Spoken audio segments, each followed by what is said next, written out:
if you're not producing art, you're also not an artist.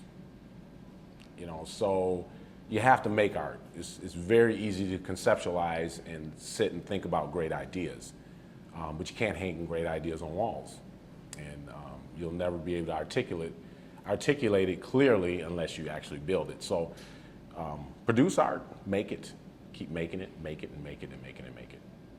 Don't worry about being an artist. Worry about keeping your life interesting, and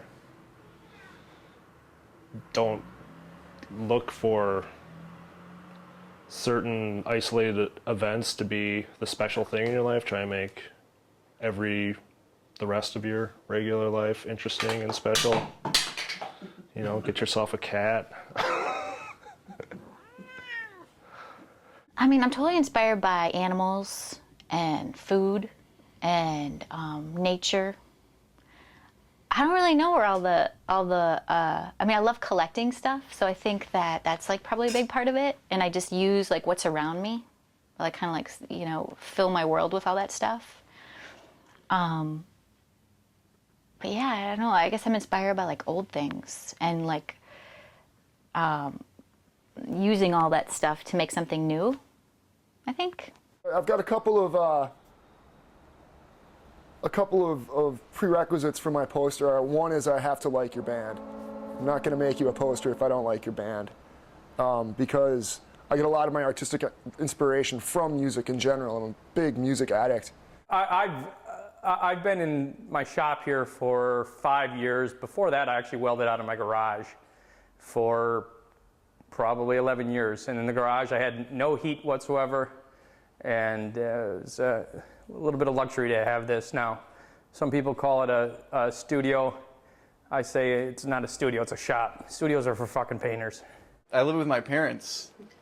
I don't have another job. I don't really have a source of income. I feed solely off of the idea that I'm doing the right thing, and that, I don't know, when I was trying really hard to fit into the ideals of how we're supposed to get by, I would become too frustrated and self-destructive, and I would, you know, project my anger onto other people. And I think that since I've just said, fuck it, I'm gonna do this because this is what feels right to me, since I've done that, I've probably seen the first dollar bills that I have since I quit my job at Subway to pursue the art career.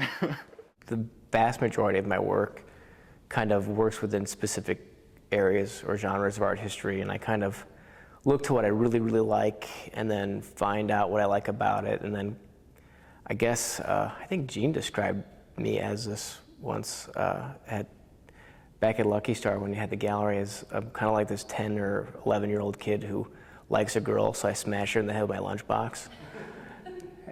So I guess that's the way I work with my, you know, my paintings and drawings too. Like, you know, I'm kind of into the Baroque right now, so I find out all these Baroque motifs, and then I take my lunchbox and beat them up with it. Because I like you. Why don't you love me back? Every morning's coffee. Coffee. And then now that we've separated the studios, we don't work side by side, so there's less arguing. And Really frees up some time to work. yeah, I don't think there's much of a process. We just get to work. Yeah. You know, there's always a job in front of us. You know, and yeah, I'd love to say we sit around and wait for inspiration, but I just don't believe in such a thing. It's, you know, we got work to do, got stuff to produce. I moved to Milwaukee in 2003 after finishing school in Columbus, Ohio, and I haven't had a job since I lived here. I've just been selling paintings and doing illustration for people. My stuff is mostly cute and kid-friendly. It's very masculine. I don't know. Other than that, I just drink a lot. It's what I am. I'm an artist. I don't have any profound thing to say about how I got this way. It's just I have these ideas in my head, and I get them down on paper. I do scribbles. I get ideas from looking at everyday anything I may come across during the day and scribble it down, and I need to paint it.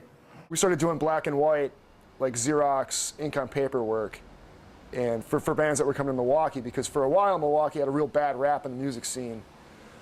So on the occasion when we did get good bands, John and I thought, well, maybe we should give them something like thanks for coming and playing our crappy town. And that started me off on my poster run. Said Milwaukee. I said, where's that? She said, Wisconsin. I said, where's that? She said, Lake Michigan. And I said, which one's that? And she said, what the hell do they teach you here? And then I've been here ever since. Been here for 15 years? I think so. Yeah. Something like I've been that. in Milwaukee for 15 years. I had always, when I was younger, I'd always weld a few things with my brother, odd jobs. And it just seemed interesting. And when I wanted to make some sculptures, that was the easiest thing to do. I didn't feel like making it out of wood. Anyone could do that. And so he had the knowledge and taught me how to do it. My brother actually taught me what I do for a living in about 5 minutes, maybe even 3. I worked for a museum in which my boss was an artist, Serge Armando, Laguna Beach, California, a minimalist artist. He's the guy who told me, if you want to paint a straight line, use tape. And when he told me that, that's when everything just flipped. I got a roll of tape and everything changed. I've always liked to do mixed media, but I kind of remember this time when I started doing what I've been doing now. I started clipping stuff out of newspapers, actually, like the food section, and started doing it on like boxes and wood pieces and stuff. And then from there, it just transpired into numerous old books and papers, and sewing patterns are probably one of my favorites, and the old pictures on the front of them. I try and mostly use materials that are free or found. A lot of times for commissions I'll have to buy newer things like watercolor paper or Bristol board, but I like painting on old vinyl records a lot. I like painting on found wood a lot. And like magazine cards and junk mail, actually. I use anything that dries fast. I mean, even though I've started using brushes and paint, I'm still very impatient. So once again, oils, come on, give me a break. I'm not gonna, it's too many things to do, you gotta clean things but yeah, I use stuff that dries fast. I use spray paint, and primarily I use acrylics, but I also use spray paint for doing things like stenciling and I don't know, I'm really inspired by street art. Stuff that dries fast and stuff that looks cool. I like bright colors. I like shapes and stuff. I did a show called Cereal and Religion, and there was a lot of paintings that had marshmallows. I'm intrigued by marshmallows. I don't know why. It's like, where do they make them? Just, this Lucky Charms every month has a different marshmallow. I see a bunch of people in a boardroom talking about what their next marshmallow is going to be. And so I always kind of think, where are these marshmallows made, and who's deciding which one they make next? But there's a lot of marshmallows in my stuff. Or I tell people one thing I used to do, and a lot of people do religiously, is eat a bowl of cereal every day, And then also the cereal boxes are right at the right level if you're in a shopping cart. And when I was younger, I think, because all these images from cereal and cereal boxes and a little psychedelic is in my head, and I think I was at that level in the shopping cart looking at all these happy faces on cereal boxes that I just must have loved. I sat there and ate a whole bowl of cereal, and I had the box right in front of me.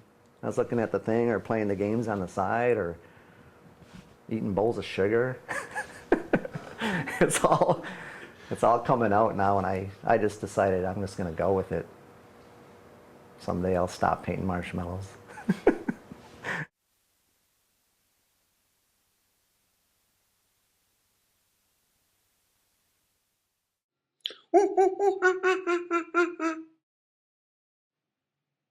Hooray!